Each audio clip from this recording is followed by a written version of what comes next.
19ला प्रचंड जागा मिळाल्या आणि या परिस्थितीमध्ये भारतामधला जो विरोधी पक्ष आहे तो विरोधी पक्ष दिवसेंदिवस कमजोर होऊ लागला आणि भारतीय जनता पक्षाला आव्हान देण्याच्या परिस्थितीत राहिला नाही. म्हणून 2023मध्ये सर्व विरोधी पक्ष एकत्र आले आणि त्यांनी इंडिया आघाडी नावाची आघाडी स्थापन केली. ही आघाडी जेव्हा स्थापन झाली तेव्हा इंडिया आघाडीकडे लोकसभेतले 142 खासदार ही संख्या होती.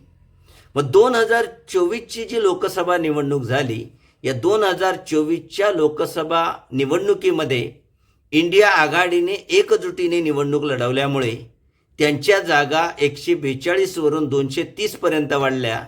भारतीय जनता पक्षाला याचा जबर फटका बसला, कारण 303 वरून भारतीय जनता पक्षाला फक्त 240 जागा मिळाल्या, बहुमतसुद्धा मिळू शकलं नाही.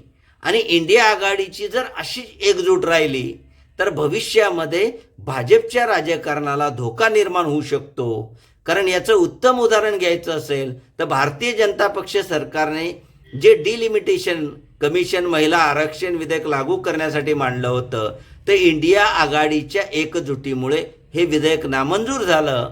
पण गेल्या 2-3 महिन्यामध्ये ज्या घडामोडी घडल्या, या घडामोडींमुळे इंडिया आघाडी परत कमजोर बनण्याची चिन्ह दिसायला लागली.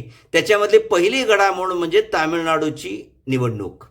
कारण तामिळनाडूच्या निवडणुकीमध्ये काँग्रेस पक्षाने TVK पक्षाला पाठिंबा दिल्यामुळे द्रमुक हा पक्ष नाराज झाला आणि द्रमुक पक्षाचे जवळपास 22 खासदार आहेत आणि द्रमुक हा पक्ष इंडिया आघाडीतून बाहेर पडला. तसंच आम आदमी पक्ष आणि काँग्रेस यांची दिल्ली निवडणूक आणि नंतरच्या काळामध्ये वादविवाद झाल्यामुळे आप पक्ष देखील इंडिया आघाडीमधून बाहेर पडला. आपचे 3 खासदार त्या ठिकाणी कमी झाले. त्यानंतर बंगालची निवडणूक झाली, त्याच्यामध्ये तृणमूल काँग्रेस पक्षाचा पराभव झाला आणि या पक्षाचा पराभव झाल्यामुळे या पक्षाचे जवळपास काँग्रेसनंतर 28 खासदार आहेत, तर त्याच्यामधले 15 खासदार हे भाजपच्या संपर्कामध्ये आहेत. आणि 19 खासदार जर मिळाले तर तृणमूलमध्ये फूट पडण्याची शक्यता आहे. आणि जर तृणमूलमध्ये फूट पडली तर फार मोठ्या संख्येने इंडिया आघाडीचे खासदार जे आहेत ते कमी होण्याची शक्यता आहे. तसंच उबाठा जो आहे महाराष्ट्रामधला, याच्यामध्ये देखील फूट पडण्याची शक्यता आहे. उबाठाचे अनेक खासदार एकनाथ शिंदेंना भेटत आहेत किंवा आघाडीचे जवळपास 50 खासदारपेक्षा जास्त खासदार कमी होण्याची शक्यता आहे. आणि 2019च्या लोकसभा निवडणुकीच्या दृष्टिकोनातून ही जी गोष्ट आहे ही अत्यंत हानिकारक जी आहे ती हानिकारक ठरणार आहे.